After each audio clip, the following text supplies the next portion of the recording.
آج کی ویڈیو میں ہم بات کریں گے ایک اہم مسئلے کے بارے میں جو ہے بواسیر اور اس کے مریضوں کے لیے بہترین خوراک کون سی ہے۔ بواسیر ایک بہت عام مسئلہ ہے جو کہ بڑی آنت کے آخری حصے میں خون کی شریانوں کی سوجن کی وجہ سے ہوتا ہے۔ اس کی وجہ سے مریض کو درد، خون بہنا اور کبھی کبھار شدید تکلیف کا سامنا کرنا پڑتا ہے۔ بواسیر کے علاج میں خوراک کا بہت اہم کردار ہوتا ہے۔ آج کی ویڈیو میں ہم اس مسئلے کے بارے میں تفصیل سے بات کریں گے اور جانیں گے کہ کون سی خوراک بواسیر کے مریض کے لیے بہترین ہے۔ آج ہم جانیں گے بواسیر کے وجوہات، علامات کے بارے میں، بواسیر کے مریضوں کے لیے بہترین خوراک کے بارے میں، خوراک کے ساتھ ساتھ کچھ ضروری ٹپس کے بارے میں۔ اگر ہم بواسیر کے وجوہات اور علامات کے بارے میں بات کریں تو بواسیر کے مختلف وجوہات ہو سکتی ہیں، جیسا کہ قبض، کانسٹیپیشن، زیادہ وزن، حمل، لمبے وقت تک بیٹھنا، کم فائبر والی غذا، زیادہ زور لگانا دوران پخانہ۔ علامات میں شامل ہے اینس سے خون بہنا، جو معقد ہے اس سے خون بہنا، اینس میں خارش یا جلن، درد اور تکلیف، معقد کے ارد گرد سوجن۔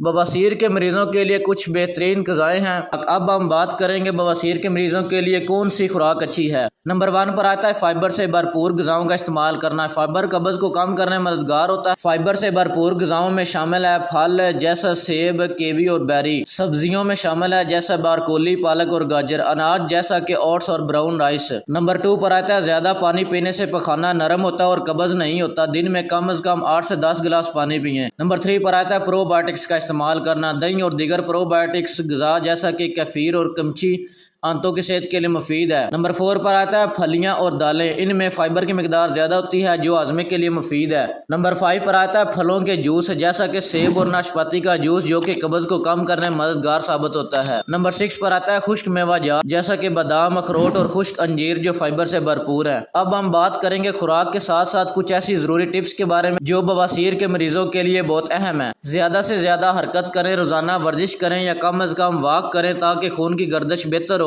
لمبے وقت تک نہ بیٹھیں، اگر آپ کا کام بیٹھنے والا ہے تو وقفے وقفے سے اٹھ کر چلیں۔ جن میں نمبر 1 پر آتا ہے زیادہ سے زیادہ حرکت کریں، روزانہ ورزش کریں یا کم از کم واک کریں تاکہ خون کی گردش بہتر ہو۔ نمبر 2 پر آتا ہے لمبے وقت تک نہ بیٹھیں، اگر آپ کا کام بیٹھنے والا ہے تو وقفے وقفے سے اٹھ کر چلیں۔ نمبر 3 پر آتا ہے نرمی سے صفائی کریں، جو پخانے والی جگہ ہے مقعد کو نرمی سے صاف کریں اور نرم کپڑے کا، نرم تولیے کا استعمال کریں۔ نمبر 4 پر آتا ہے گرم پانی کے ڈب میں بیٹھیں، دن میں 10 سے 15 منٹ تک گرم پانی کے ڈب میں بیٹھنے سے آرام مل سکتا ہے۔ یہ تھی وہ اہم معلومات جو بواسیر کے مریضوں کے لیے بہترین خوراک کے بارے میں تھی۔ کوشش کریں ان ٹپس پر عمل کریں، ایسی خوراک کا استعمال کریں جو آپ کو قبض ہونے سے بچاتی ہیں اور آپ کی صحت کے لیے بہترین ہے۔